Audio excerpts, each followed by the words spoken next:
Hello, everyone. Thank you for joining us today. I'm Samar Al-Shorafa, co-founder of She's Arab. It's a pleasure to partner today with an organization that truly aligns with She's Arab's work. So on behalf of Nabra Al-Busaidi, the Executive Director of the Young Arab Leaders, I'd like to say a few words about the Young Arab Leaders. If we can please move on to the next slide. The Young Arab Leaders is a not-for-profit organization founded during the World Economic Forum in 2004 under the patronage of His Highness Sheikh Mohammed bin Rashid Al Maktoum, Vice President and Prime Minister of the UAE and ruler of Dubai. YAL seeks to develop the next generation of leaders in the Arab world through its strong network of industry and business leaders to serve as mentors and role models to the youth and entrepreneurs across the region. At She is Arab, we are working to address the issue of underrepresentation of Arab women in business and at speaking events through offering services such as speaker bureau services, professional development, advisory, and events. We have partnered with the Young Arab Leaders on an Arab Women in Leadership series. So this marks the first of this series, and it's a great topic. We have a great lineup for today. We have Fatma Ghaly and Amina Ghaly. Fatma is the CEO of Azza Fahmy Jewellery, and Amina is the head designer at Azza Fahmy Jewellery. Welcome, ladies. They have, of course, first-hand experience of growing up as part of a family business and have achieved remarkable growth in positioning the brand on a global scale, not just a regional one. And we also have Young Arab Leaders speaker, Farida El Agamy. I personally call her a reference point on family businesses and women in family businesses in particular. She is the co-founder of Women in Family Business, and she's the managing director of the Tarawat Family Business Forum. It's great to have you here with us today. Thank you. So I'm particularly excited about today's topic about family businesses because I myself grew as part of a family business. So I may have a few things to share here and there as well. It resonates with me, and I believe that it's such a timely topic. I just coincidentally as well attended a webinar earlier today with the PwC that talked about family businesses, and they were saying that it actually contributes to 70% of the Middle East GDP, not 60%, 70%, and it employs 80% of the workforce, which is quite significant. So let's start with the basics. Farida will help us set the scene with a couple of slides. If we can move to that, please. Perfect. Well, thank you so much, Samar, for the kind introduction. Ladies, it's an honor to be in your presence. I've been a great fan of everything that you've done for a long time, so I'm truly delighted to see you again and to be here with you and, of course, with our audience. What I wanted to do today is briefly in two very short slides, perhaps set the scene for the conversation on family businesses and on women in family businesses. So as Samar just mentioned, why should we talk about family businesses in general? It's because, of course, the private sector actually around the world by majority is owned by families. So it's run by families. It is not something that is generally known. It is not something that we perceive as being common knowledge. We have a tendency to look at the economy through the lens of industries and not through the lens of who owns and operates these entities. And I believe that actually is a pity, because I think looking at corporations from the angle of who operates and who owns adds to so much understanding of how companies behave and why they behave in a certain way. Why do they grow in a certain way? So embedded in this large topic, of course, we have this conversation on the inclusion of women, more women in leadership. I believe that also in the Middle East, it's been a topic that has been brought up for over, I would say, a good part of 2 decades now. It's been a common conversation. There are seminars and workshops, and it kind of seems to be part of the right thing to say when we talk about female empowerment. But I'd like to question that a little bit as well. No, we'll go back to the first slide, please. I'd like to question that a little bit, because I think that sometimes we don't have this conversation set in the right context.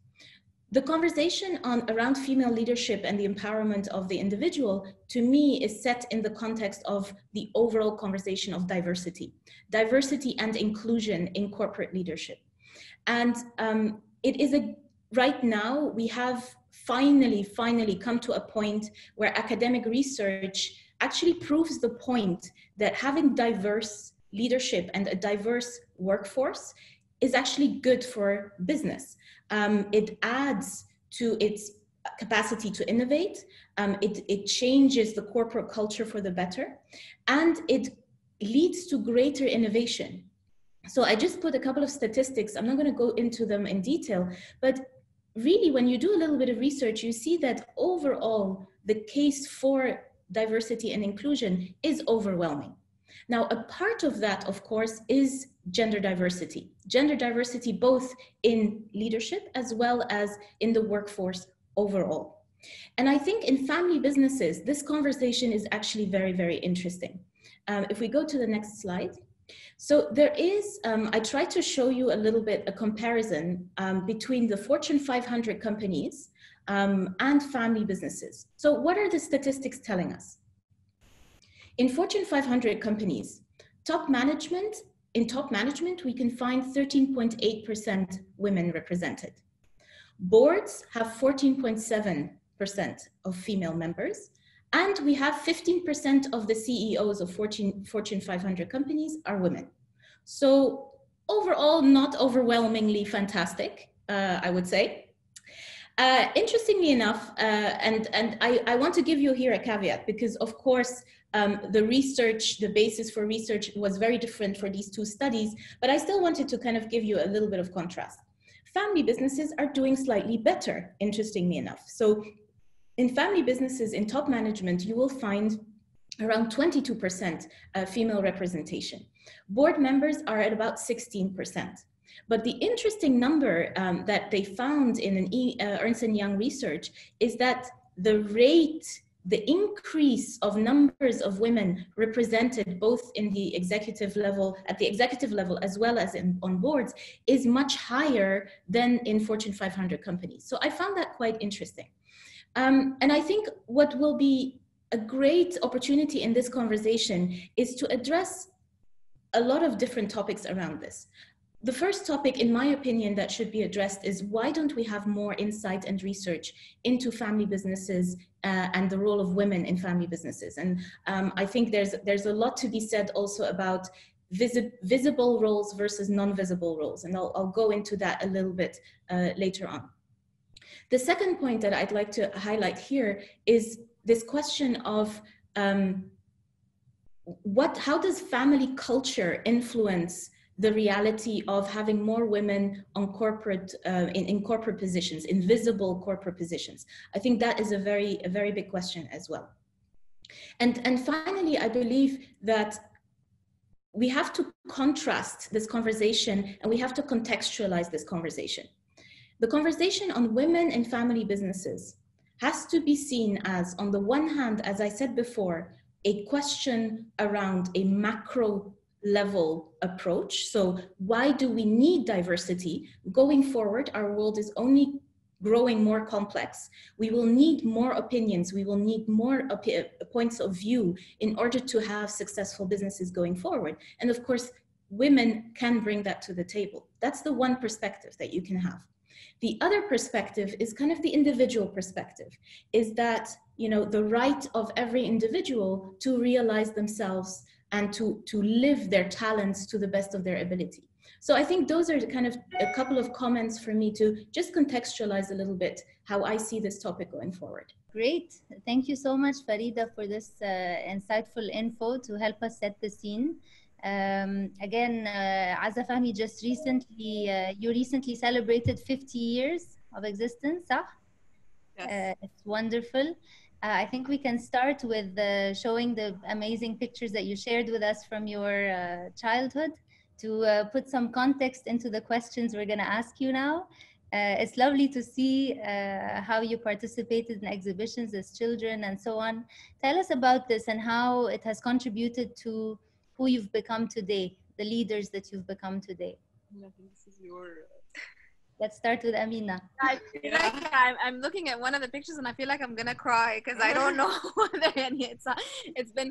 First of all, thank you so much for the introduction, Samar, and thank you for the insight, Farida. It was incredible just to see the difference between the family businesses and the Fortune 500 companies.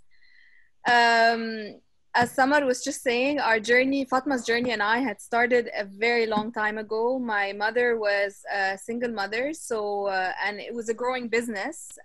She started in 1969, and around the mid 80s, Fatma and I were Fatma and I were born. And whenever we would travel to exhibitions, she really didn't have an option but to take us. She, you know, we were her two little girls, and she would send to whatever company or whatever person who was taking us on an exhibition, saying my two assistants are coming. So actually, we started working with my mother at the age of 4. The one on the left is an exhibition that we went to for almost 15 years called Art in Action. It was in Oxford, England, and we would go and set up the booth and put the ticket price, and she would teach us everything there is to know about jewelry and about everything, and we would help her sell. And in summers, I think for the first 10-15 years of our life, every summer she would insist that we would work for almost a month in our workshop, just to learn how to do little things, how to file, how to bead, the difference of stones, the difference in techniques. So it's like we took the business very, very early on, to the point where it's like you knew you didn't, this is all you knew, you know. Fatma, I don't know if you want to... Yeah, I think it's because it's a question that we're always asked, like, when did you start working or when did you join as a Fahmy? So there's like the official date, but then there's the forever, you know, like ever since I've known anything. Like Amina was saying, my mother didn't have much choice, so we were there. We were there with her in the afternoons. We'd sit in our shop in Mohansin, you know, we'd study there and we'd do whatever in the workshops in the summer. So it's really something that started ever since we were very, very young. I remember, like, even in front of the television, in craftsmanship in jewelry, you use beeswax for you to make the saw slide without the net breaking. So she would give us honey, and she would ask us to chew on it, and then she would explain why we need the wax for the workshop the next day. That's amazing. So you even know where you source everything from, what you need it for. And Fatma, this is your picture in the workshop at a very young age. Yes, I was very young here, but again, we've always been part of the business. So even if it was not officially, we've always been a part of the business. And my mother is really, I want to say it's not just a passion for her. Like it's who she is. It's who she is. It's an obsession, you know. She's like completely taken by what she does. So it's in everything that she does. So you become a part of this world, which when we officially join the business, it makes it very helpful, because like you're saying, Yasamar, you know every tiny little detail. You know how things are done at the very, very, very detailed micro level. So it's really, really been very helpful in what we do today, both of us. Amazing. Of course, supported by a lot of education along the way, a lot of mentorship, I mean, we wouldn't have been here without all that. But taking that time to know all these tiny details, I think is what's helped us be who we are today. And I think what was very interesting, to adding to what Fatma's saying, is that I remember a conversation with my mother. I must have been 12 and Fatma, she was 15. And my mother sat us down and she said, look, I am trying to build something to pass on. But if you girls are not interested, I am happy to stay at the size that we are. I am happy not to develop it for a second generation. And you girls are free to do whatever it is that you want to do. I remember Fatma and I looked at each other like, what is she talking about? Like, of course we're gonna, of course we're gonna continue. We've been So it was living never forced upon you. It was also, it grew as like being part of you, part of your being, part of who you are. That's amazing. And how has that influenced your leadership journey? Like, what do you think you as women leaders, because just to bring perspective to the audience, you're only two sisters, you have no brothers, and your mother was a single mother. So this is what you knew, you know, there was no other alternative for you. This is how you were just born into it. You were born into the business and you grew up with it. So do you think that there are any unique perhaps characteristics that women bring as leaders to the business? I think it's not an easy question to answer. Because like you said, we know no other, so it's always been our option. But I think one of the important things that women bring into the business is what I believe today is more of a balance. So I think over time the things have gone to a very logical, very it's all about efficiency, it's all about logic, it's all about, you know, the best possible outcome, and that's changing today. And I don't like to say women because some men have that too and some women don't have that, so it's not women, but generally women have that sense, comes more naturally to them. But you see major companies today are moving towards that balance, and it's that culture of more heart. At the end of the day, yeah, it's bringing a bit more heart into things we do, because at the end of the day we are humans, so we're not humans by night and machines in the morning. So the same person that walks into the office in the morning is also a human being, you know. And I think that's part of that comes naturally and easily to a lot of women. It also does to some men, but so I think that bit of the feminine energy, whether you're a man or a woman, but that balance between the masculine and the feminine is something that's very important. And I think it's something that we are seeing very much today as a rising trend. And connectivity. Sorry, go ahead, Amina. That connectivity that I think comes more naturally to women. Like Fatma was saying, of course, there's always the man who's in touch more with that side, but I think it comes naturally more to women, that connectivity, which I think is very important today. That's a very interesting point. I'd love to hear, Farida, your reflections on that. Like, obviously, the whole concept of women in leadership and this debate has really risen up to the surface with COVID-19. You know, talks about prime ministers like Jacinda Ardern or like amazing, successful leadership examples around us. What are your reflections on it? And I'd love if, as part of your answer, you can tell us a little bit more about something you mentioned offline when we were prepping for this. You talked about the feminist theory of law. So I would love to hear more about that from you. Sure. Thank you for, yes. Okay. No, it's a pleasure. I mean, so many things to say. I think we are in the presence of a truly unique family business model. I think it's almost as if the traditional model, which is the majority of cases we have in the Middle East and North Africa, and to be fair, around the world, you know, studies show that around the world, family businesses are still rather patriarchal. It's seen as an exception, you know, if you have a female, for example, founder. So if, let's say, you have a second generation business and the founder is female, people actually look up, like they're like, oh, this is special. So it just shows you how it is not the common denominator. It is not the normal case. However, first point here that I'd like to make is we have to be very careful when we talk, especially in our region, when we speak about female leadership roles, and we only attribute leadership roles to people we see.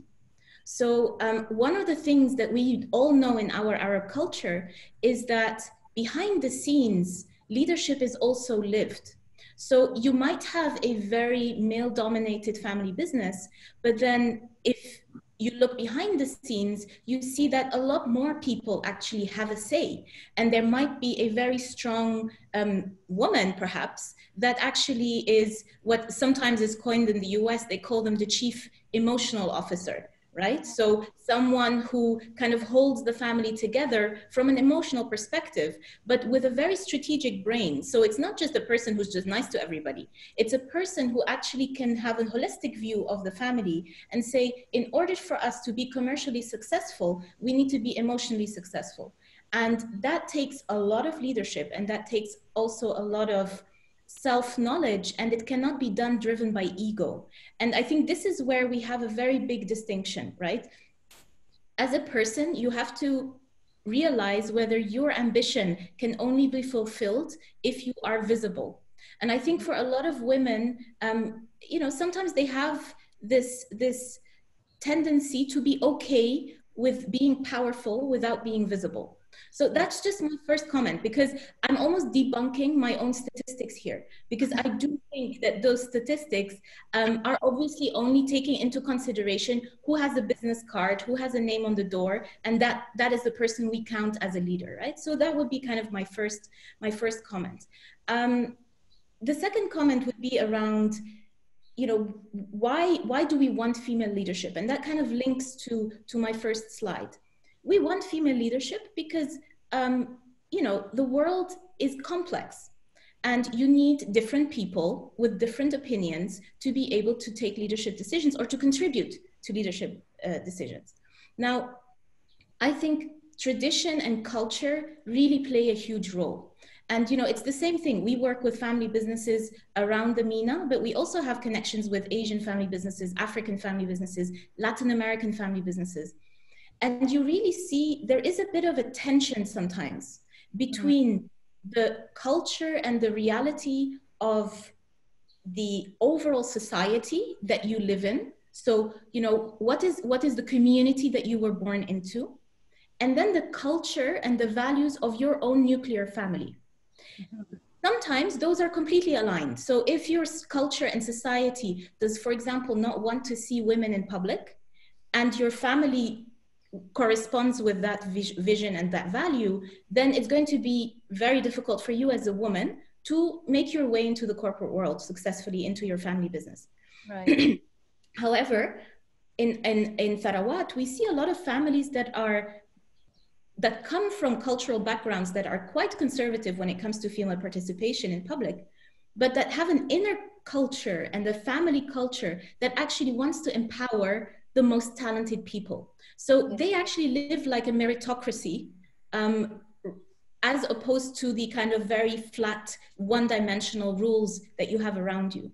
So I think what we will see more and more also with, and we have to be very, very clear, there is a shift, a generational shift that is happening. Millennials, I think by 2030, millennials will be 70% of the workforce. So those are the people, right, born in the 1980s, tech savvy, connected. So the perception of what looks like a leader is also changing. And I think that is going to influence a lot of points. And my last point, you wanted me to mention feminist legal theory. Yes, I have to bring the lawyer in you. Everybody has to know you are a lawyer. So at the end of this, yeah, I can never suppress it long enough. That's true. But I will just mention it very briefly, and also why I mentioned it in our last conversation. It actually links into my last point with regards to the societies that we function in. Feminist legal theory says that inherently, because the majority of people who built what we call the outside world, everything that is outside your own home, the societal structure, right, were male. Over the past, I mean, I would say a couple of thousand years, people who left the house to do things were mostly, majority were male, which means that the structure, the systems, the procedures were built to mirror male behavior. And so feminist legal theory, and it actually coincides with a lot of other feminist theories, says that in order to achieve true equality in terms of access and possibilities, you need to question the system as well as push the people. So that's kind of, in a very, very, very small nutshell, what feminist legal theory is. No, but it makes a lot of sense, because I mean, it ties in beautifully with the entire debate about leadership today, about the need to revise policies, about the need to even, you know, be considerate of whatever future policies are coming, whether for artificial intelligence or for whatever new fields are coming up in our world. I go back to this lovely picture of Amina working with her mother, and I just want to say, you know, it's a challenge for most women, obviously, that they are in male dominant environments. But in your case, this wasn't, as we said, the challenge. And I'd like to hear a little bit more from you about how inspirational your mother was to you in your journey. And before I give you the floor, I would just like to share a very small short story, which I don't think I've ever shared with you, ladies. But actually, I don't know if you know, Rana Al-Salim and I, our friend from school, we had actually run away from school one day, like left early, skipped school. You know, we used to do this sometimes. I hope my dad's not watching.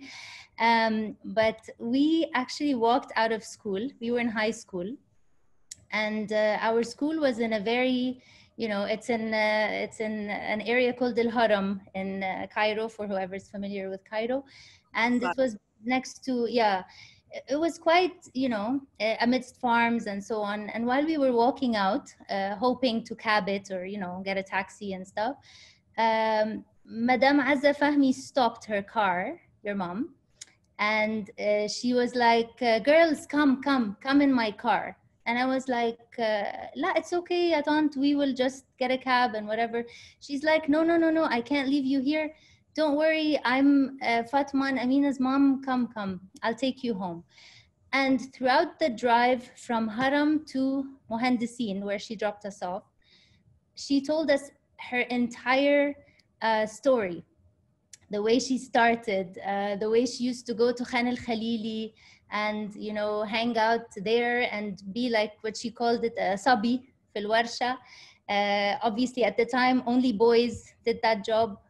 She took up that job herself. She actually worked with the artisana and the craftsmen in Khan al-Khalili. And this is how passionate she was. She went out of her way.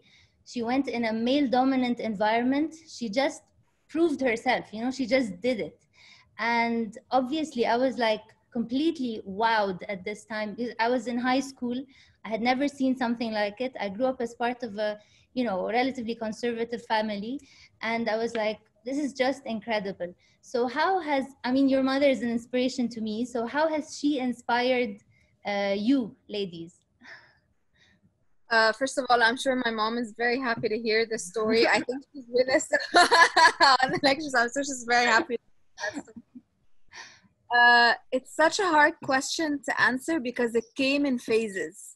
I think when you're growing up, as much as you're connected to your mother and you're seeing her day to day going in and out, trying to balance her work life and her mother, like her being as a mother and her being also trying to give her house. And because my mother is a very homey person, she loves her home and she loves everything about her house. But I think with time you really appreciate that, because when you're growing up, what you see, so that's all you know. You know, you don't think that there's a world outside of that. You think of your mother as that is the benchmark and that's how we all have to be.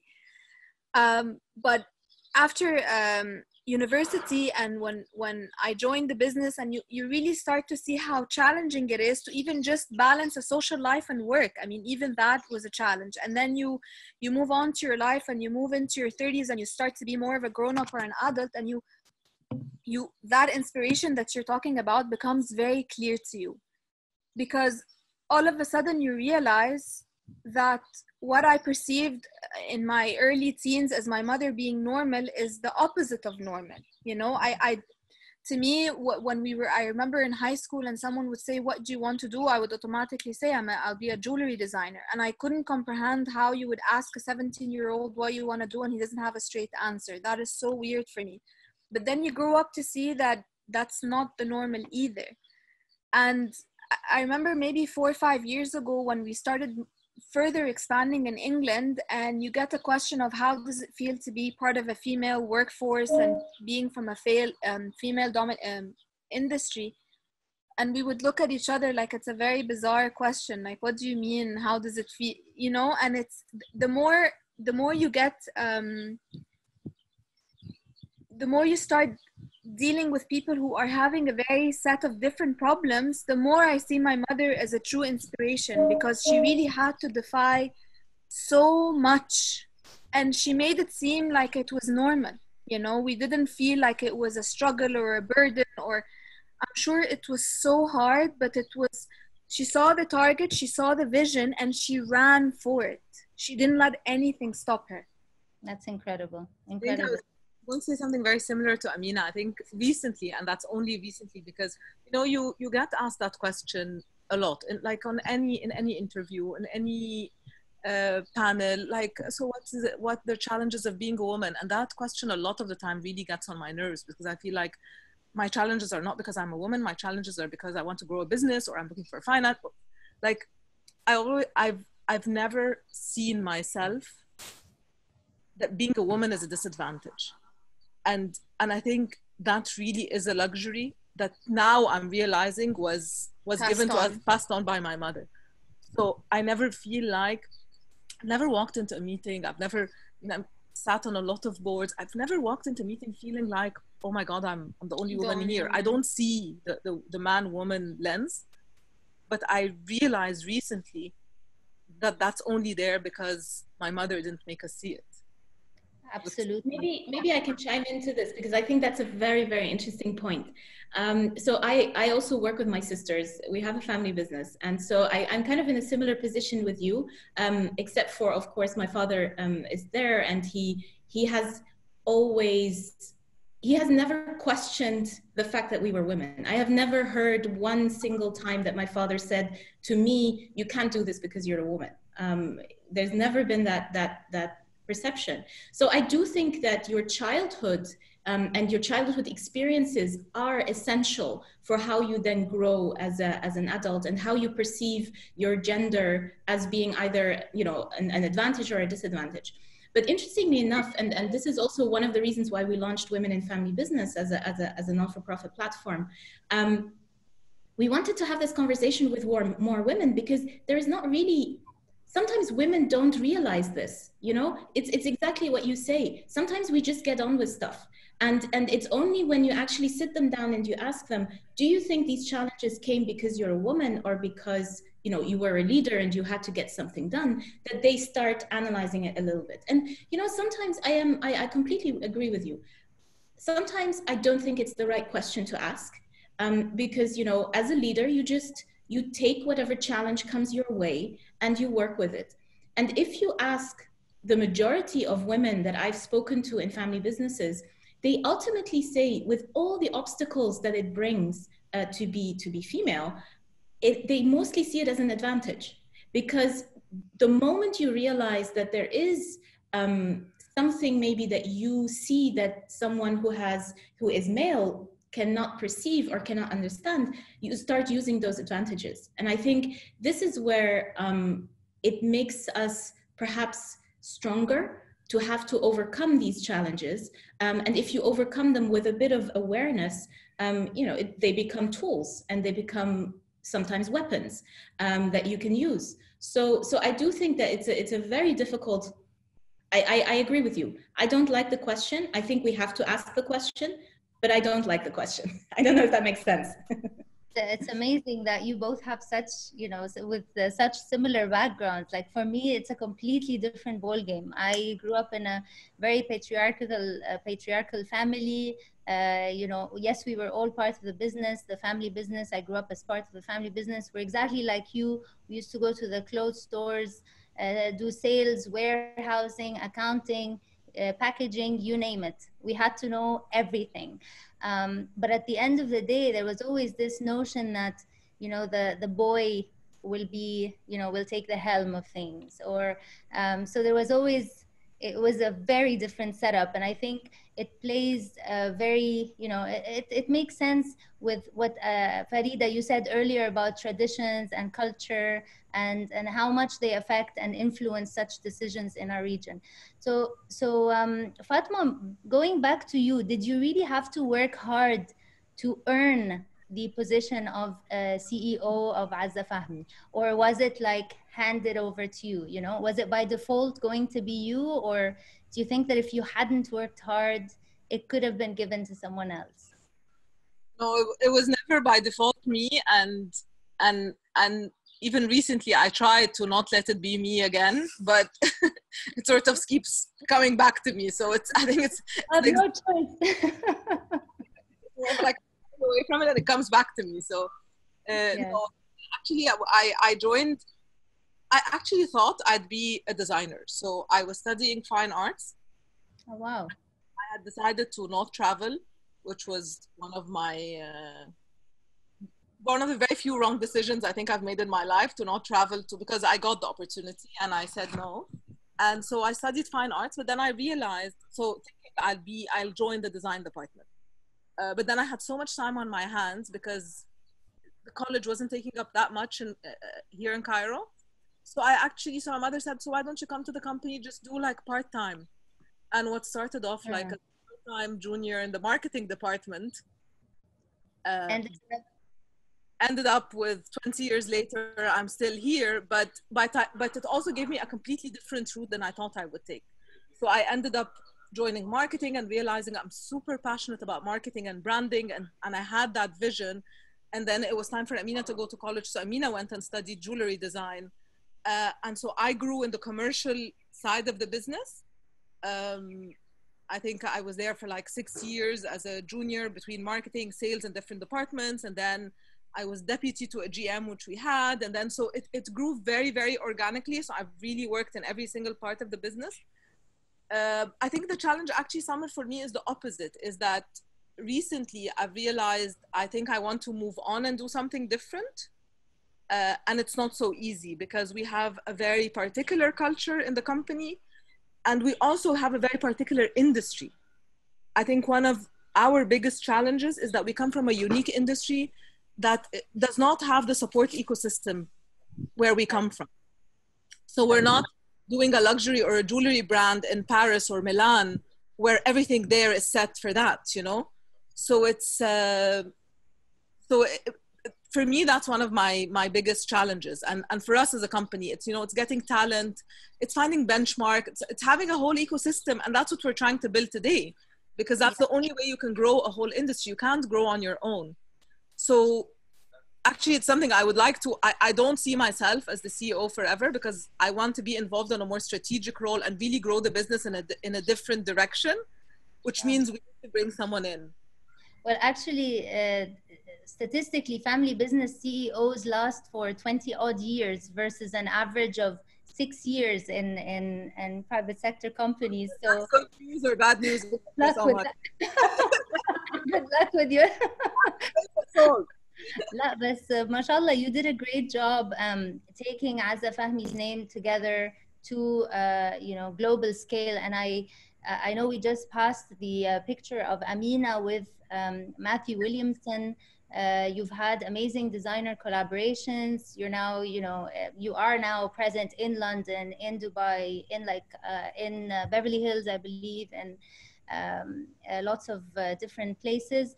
I'd love to hear more from Amina about your journey with design, and how did you manage to bring these amazing designer collaborations with Azza Fahmy? I'd love to hear that. My design journey, I pretty much always knew what I wanted. Yeah, always. Since I was 7, I knew very much what I wanted to do, and I knew that the education here would not provide me with that support. But actually, I had gotten accepted in University of Central England, which was one of the top universities for jewelry design in Birmingham. And I had a year off because they said I couldn't join until I was 18.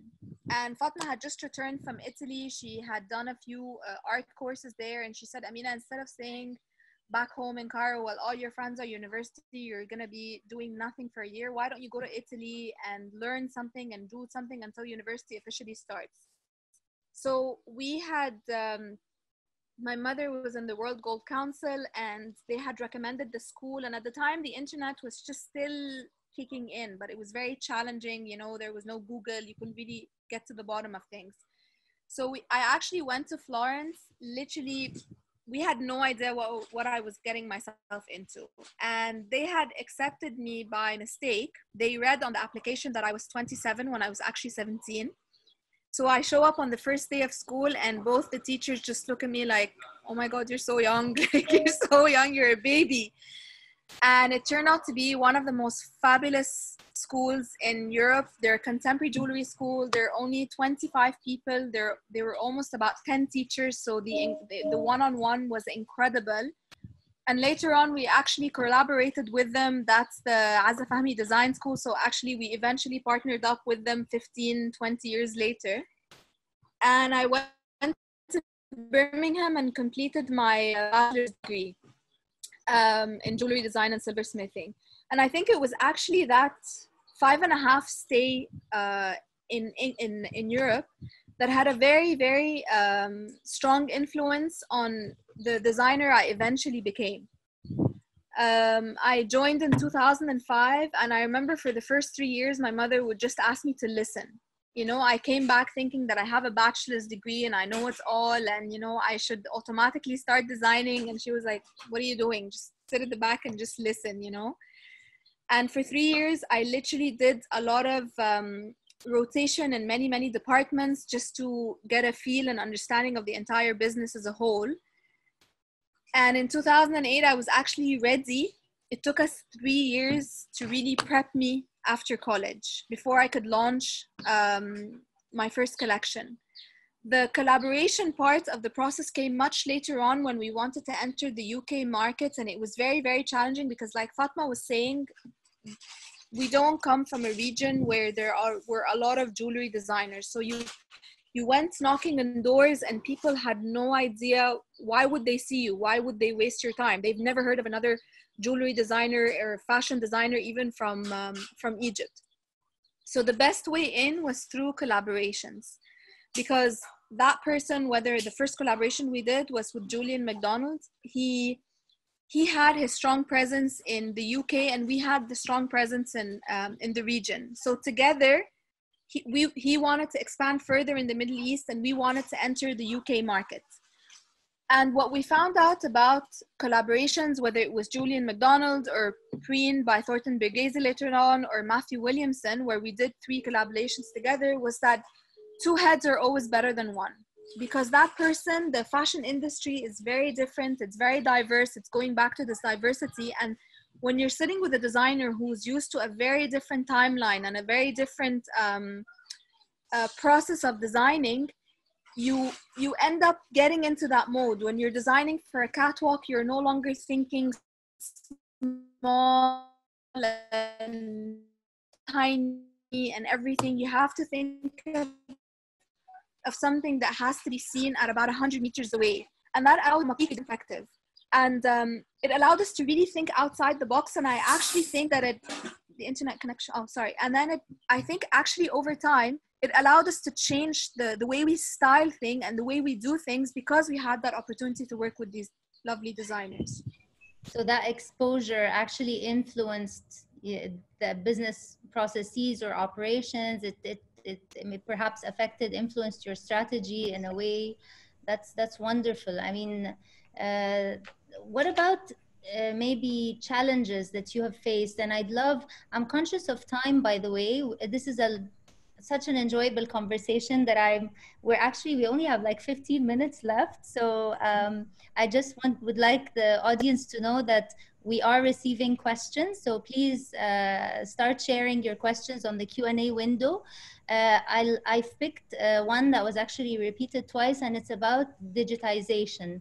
Have you digitized anything in Azza Fahmy as part of this, you know, taking the brand to global scale? What have you had to do in terms of changes? Because I mean, Azza Fahmy is all about working by hand. It's all about the artisana and the craftsmanship and so on. So how does that influence you? Is it only in business processes, or is it actually in manufacturing as well? Fatma perhaps can tell us. I think it's a very fine balance, Summer, when it comes to, of course, we've become much more digital, technologically, I mean, geared and all that, but it's always about the balance. So it's always about, you know, where do you go from having the technology and the digital world serve you, and where do you lose that? So on the product front, we're still a handmade product. So even though today the world is advanced so much that you can get one machine where you put a design in, on the other side comes a ring with the stone set, it's not what we do, because we believe in the perfect imperfections of the handmade, and that every piece looks different, and that process is very important to us, because we also keep a lot of traditional techniques alive by that. However, there's definitely a technological and digital side to things that makes the process more efficient. So again, it's that balance. Even if we go as far as our e-commerce, where we have e-commerce, the question we always ask ourselves is, how do we make it personal? How do we build that relationship with clients? How does it not become a machine that you're talking to? Because that very personal story of Azza Fahmy and that bond we have, and those little stories, like the story you shared, Samar, is very personal. We went to school together, but our clients have these stories about the pieces, about when they bought the piece or what that piece means to them. And making sure that that stays, even though we're completely digital, is very important to us. So that balance is always key. Not losing that connection is very key to us. That makes a lot of sense. And I think it's a good time now to move to Farida to talk to us about succession planning and corporate governance. And that's one like hot topic, I guess, for family businesses in general. I'd love to hear your thoughts on this, especially, I mean, in this case, we have a mother, we have two daughters. When I asked offline Fatma and Amina about their children, if they'll be part of the business, they're like, of course, they have no choice. So I'd love to hear from you, what are the best practices when it comes to that? Because I mean, we have our own struggles ourselves in my family business as well. It's quite challenging. It can get, you know, quite daunting at times. You feel like, you know, why am I in the middle of this? But I think planning is really important. And tell us about what's happening in the region. How many hours do you have? I think it's so first of all, I apologize for this very dry topic after such a wonderful conversation. I'll try to contextualize it in a bit of a charming way, because there are nice ways to talk about governance and succession planning. I'd like to kind of link into what Fatma said just now about, you know, digitization, and I'll explain why it links to succession planning. We are, and it is a reality, we are living through the fourth industrial revolution. This disruption affects every business. It doesn't matter which industry we're in, it doesn't matter which country we're in. The reality is that technology is impacting how we do things. And in order to remain competitive as a business, we need to understand that there is a reality we need to take into consideration. So I think what you're saying, Fatma, is absolutely the right way to go about it. Family businesses have survived across generations. And again, we have to emphasize, a minority of businesses survive over generations. To be successful across generations has a lot of, it's not a very easy thing to do. So that's the first thing I'd like to say. The second thing is that, of course, preparing for succession is a long-term project. So we have to understand that succession is not just who becomes the next chairperson, it's not just who becomes the next CEO. Succession planning is a complex concept, and it is a holistic process that we have to go through. So what I would like to say is that we cannot just say succession is a one-way street. It's not a piece of paper. And what Amina and Fatma have gone through is, in my opinion, exactly what succession should look like. It has to be a natural process. So if you are in a family business and you have, for example, not been able to identify yourself with this company, and that the DNA of this company is not part of your own DNA, it's going to be very difficult for you to be a successful leader and to take over what you just said. Fatma, I'm quoting you a lot, but you said very smart things. So I think you need to represent what makes this business special and what makes it successful. And you can only do that if you have an understanding, an inherent understanding of the complexity of the situation and of the culture of the company. So those would be a couple of points that I would like to make. In addition, I would say that it's less of a paper trail. It's less of something that I would say consultants, for example, could give you. It is a process that has to go through the system in a natural way. That makes a lot of sense, and I bet you ladies are already working on that for so planning for the future of Azza, Fahmy, and the management and what's next. We have received a couple of questions. One says that several studies indicate that more than 95% of family businesses do not succeed and reach the 5th generation. What is the key takeaway for overcoming this and ensure resilience, continuity, and thrive for family business? What would you say, Farida? Well, I would already say that 5 generations is already very ambitious. I think, you know, if you make it through to the 2nd generation, you're doing a good job already. I think, you know, it's such a complex process. I once read a study that said in the Singaporean Stock Exchange, on average, the average age of a company was 12 years. 12 years, right? So a family business that has already lasted through the 1st generation in its entirety, let's say 30, 40 years perhaps, is probably already outperforming kind of the average listed company. So, you know, we have to give family businesses a bit of credit with regards to how they manage to overcome. And we also have to be very realistic. We do live in a region that has geopolitical complexities, and we have shifting realities. And the fact is that external as well as internal factors impact and influence whether you will successfully be able to hand over a family business to the next generation, right? So when we look at succession and we look at how to hand over a business to the next generation, one thing that I always say is perhaps you need to look at what you want to preserve. And perhaps we have to accept that the form of what you want to preserve might change. So it might not look the same, right? You might want to preserve a certain product line, or you might want to preserve, maybe your passion are your employees, maybe you want to, you know, continue employing people, but that doesn't mean that it always has to look the same way. So I think academic research into succession and these numbers that we, you know, that we're throwing around, we have to be very careful, first of all, where they come from, second of all, how they were measured, and then also be a little bit, I mean, it sounds very unprofessional, but be a bit kind, you know, and generous to these family businesses that they are already performing extremely well in comparison to other businesses. I think it's fair. I think what you're suggesting is extremely fair. And I move on to to Fatma. There's a question that asks about the main challenges that you say face family businesses in 2020. And I'll take this opportunity to also ask you about, you know, how obviously with the COVID pandemic currently taking place and so on, if you can also reflect on how we are currently trying to maintain balance in our lives working from home. I think this ties in well with that question. 2020 is definitely, I don't think we need to tell anyone how challenging this year is.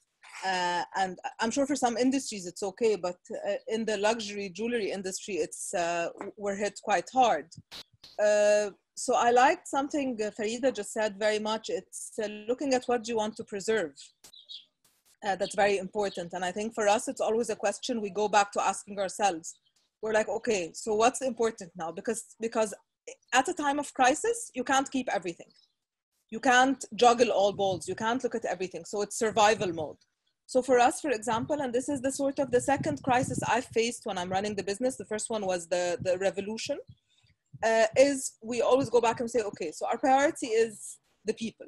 For example, that's our priority at Azza Fahmy. And so then how do things work so we can retain people as much as possible? How does it work? And while keeping the business alive and all that. So it's really going back to the fundamentals and saying, okay, so what's important today? What are we keeping alive? And it's really going back to that core of what you do. But also I always feel that times of crisis also have a lot of opportunities in them because you become very efficient. You gain fat along the years that is not necessarily needed. You lose sometimes track or you get distracted by a lot of things that are not necessarily in the best interest. So really that kind of pressure that a crisis puts on you, I believe companies that come out of it, most of them come out much stronger and much more efficient. And if you look at it even a bit further as an opportunity, you can come out with great success. You know, a good example in the luxury industry, which also ties in with Farida's point about succession, is a company like Hermes. Hermes were saddle makers. I mean, back 300 years ago or 200 years ago, they're saddle makers. And suddenly it was a shift between generations where they realized people are not riding horses anymore. They're going for cars. And I'm sure there were 100 more saddle makers out there that had amazing craftsmanship, but they didn't see that as an opportunity. So it's looking at the time of crisis, and that's a crisis for a saddle maker, that there are no more horses and people are riding cars. And Hermes, building on what Farida was saying, looked at what their core competence was. It's not just saddle making, it's that craftsmanship in leather. And in Hermes's logo today, they have the saddle and they have the horse, but it's not what they do.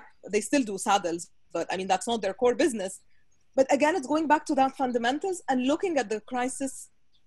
And I'm saying this when sometimes it's very stressful and you cannot look beyond what will happen tomorrow. I'm not saying it's easy in any way, but it's always an opportunity. It's always an opportunity to do something different. And usually, I mean, I believe we can come out much stronger during a crisis. And one question just came in on the same topic saying, what do you think is what would be the magic skill set and capabilities to navigate through these volatile times? What would you say is the one skill set that is really helping you navigate? But I think adaptability and being able to becoming very agile is key. I mean, one obviously doesn't work because you need more than one skill set, but if I would choose the most important at a time of a crisis, it's agility. And it's being able to adapt and adjust and react very quickly and not be too heavy, because then you can sink. It's like quicksand, you know, you really need to be able to know what to do and move quickly. A lot of sense. And I think a lot of the points that you mentioned, especially that you talked about people and about how important people are for the organization, especially when it comes to family businesses. I know this will be the last point maybe to discuss. I recall going to Mona Al-Ghorg's office once. She's the chairperson of the Young Arab Leaders, and I met someone at her office who had been with the company for 30 odd years.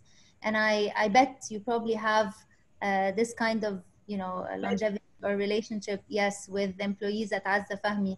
I think these are, at the end of the day, one of the most important assets for any business. And it all boils down to, you know, your values as a business. And this makes a lot of difference when it comes to the legacy that you're trying to build for the brand down the line.